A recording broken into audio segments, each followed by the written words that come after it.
This week we have 18 Sea Cadets from up and down the eastern seaboard.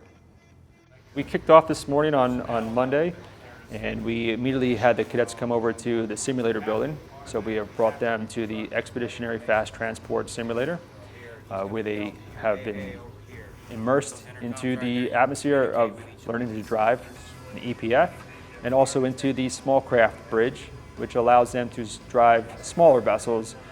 In the one instance here was a landing craft. This afternoon we're going to get them into damage control, where they will be inside of a wet trainer, and they will be allowed to stop progressive flooding on a ship and learn how to really save in the ship at sea, where they are learning that they are the ones that are going to come to the rescue. They're going to be the firefighters on board. They're going to be the mechanics and everything else that goes involved in it. Wednesday, the cadets will return back to us, and they will be fully immersed in firefighting, where again they will learn about being a firefighter on board. They will fight active live fire here. They will dress in all the gear that they would dress on a ship. They will do helicopter firefighting. They will do search and rescue inside of a building, and they will spend the entire day doing that.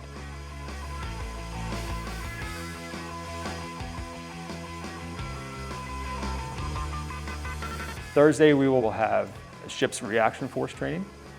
So that'll be where they learn how to do the security side of things on board of a vessel. And I think that one has really piqued the interest of the Sea Cadets, and I think that'll be a good event for them. I think it's important for us to have these essentially outreach programs, at least a start of one. The Sea Cadets are a great stepping stone. They will help aid in recruitment efforts in the years to come. The idea here is to allow our younger generation, our youth, an insight into another career path. Whether or not they choose that is really up to them, but I think it's our best interest in order to show them what's out there, to show that they can support their country in many different ways, whether it's active duty military or federal service. And for us, the Merchant Marine through Military Sealift Command is vitally important to the future of this country. Again, the Merchant Marine there's very little known to the American public about what we do. If you look at the commercial sector for the Merchant Marine, most people in the U.S. don't realize that all the products that we're buying, 90% of which come by ships. We do a complete resupply for the U.S. Navy and foreign navies across the world. I think people assume that that is all done by the active duty service members, and that they don't have the ability to serve their country unless they're serving in the military. And it's quite contrary to that with the Military Sealift Command, we have 5,500 civil servant mariners around the world that are doing those wartime efforts.